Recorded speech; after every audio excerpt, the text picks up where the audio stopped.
یہ تین علامات جس عورت میں ظاہر ہوں تو سمجھ جاؤ کہ موت آنے والی ہے۔ حضرت علی رضی اللہ عنہ نے فرمایا، جب عورت میں یہ تین علامات ظاہر ہو جائیں تو سمجھ جانا چاہیے کہ اس کی موت قریب آ چکی ہے اور چند دن کے اندر وہ عورت مرنے والی ہے۔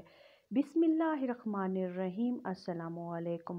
اشعث بن اسلم کہتے ہیں کہ حضرت ابراہیم علیہ السلام نے ملک الموت سے، جن کا نام عزرائیل ہے، دریافت کیا کہ اگر ایک آدمی مشرق میں ہو اور دوسرا مغرب میں اور دونوں کا وقت ایک ہو، یا کسی جگہ روحیں قبض کرنی ہوں جہاں وبا پھیلی ہوئی ہو یا جنگ ہو رہی ہو، تو تم کیا کرتے ہو؟ انہوں نے کہا کہ اللہ کے حکم سے روحوں کو بلاتا ہوں اور وہ میری انگلیوں کے درمیان سما جاتی ہیں تو میں انہیں قبض کر لیتا ہوں۔ ایک روایت یہ بھی ہے کہ پوری زمین ملک الموت کے لیے ایک پلیٹ کی طرح ہے، وہ جسے چاہتا ہے اس میں سے لے لیتا ہے۔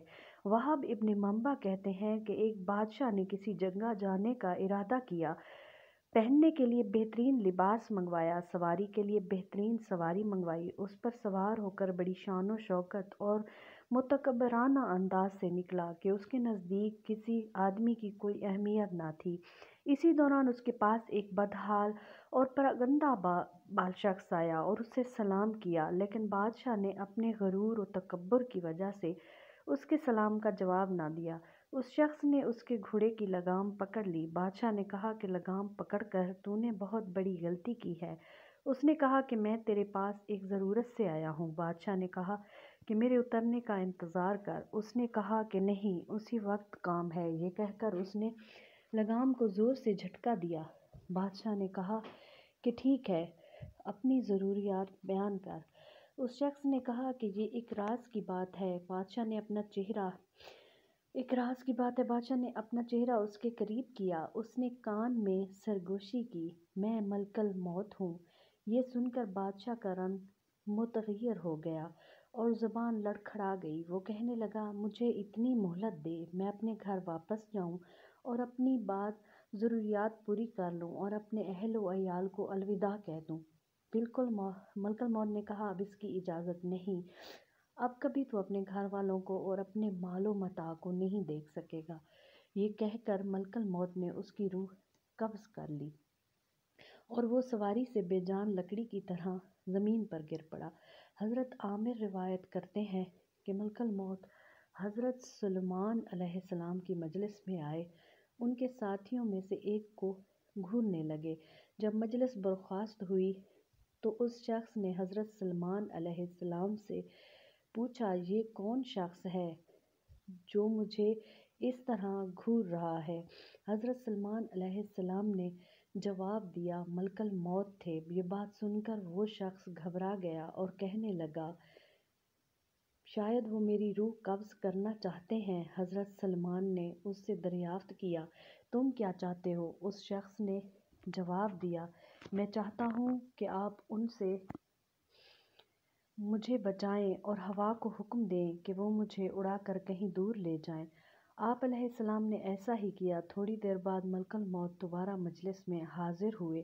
حضرت سلیمان علیہ السلام نے ان سے پوچھا کہ تم میرے فلاں صاحب کو کیوں گھور رہے تھے؟ ملک الموت نے کہا، مجھے اس شخص کو آپ علیہ السلام کی مجلس میں دیکھ کر حیرت ہو رہی تھی، کیونکہ خدا تعالیٰ نے مجھے اس شخص کو ہند کے فلاں علاقے میں روح قبض کرنے کا حکم ملا تھا، مگر وہ آپ علیہ السلام کی مجلس میں تھا۔ مگر جب میں اس علاقے میں پہنچا تو وہ وہاں موجود تھا جہاں میں نے اس کی روح قبض کر لی۔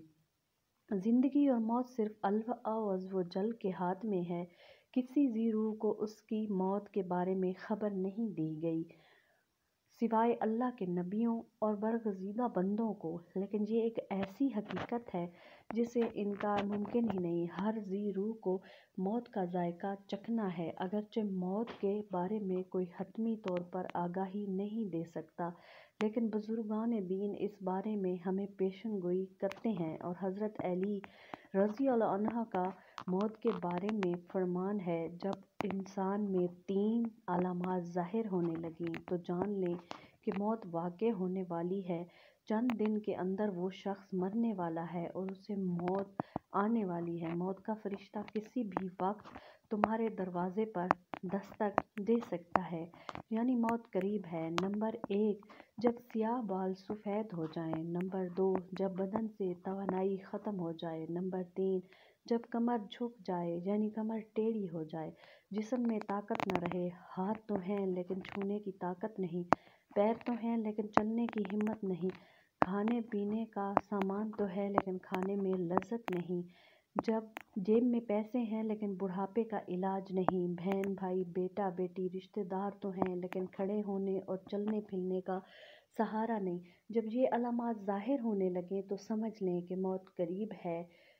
ان علامات کے ظاہر ہو جانے پر اس سے پہلے کہ موت کے آہنی ہاتھ ہمیں اپنے شکنجے میں لے لیں، ہماری روح ہمارے جسم کو چھوڑ کر خالق حقیقی کی جانب رواں دواں ہو جائے، ہمیں چاہیے کہ اللہ کو اور اس کے رسول صلی اللہ علیہ وآلہ وسلم کو راضی کرنے اللہ عز و جل سے دعا ہے کہ ہماری موت کی سختیاں آسان فرمائے، عالم برزخ کی سختیاں آسان فرمائے، قیامت کے دن کی ہولناکیاں آسان فرمائے اور ہمیں ان لوگوں میں شامل فرمائے جن پر اللہ کا خاص کرم ہے۔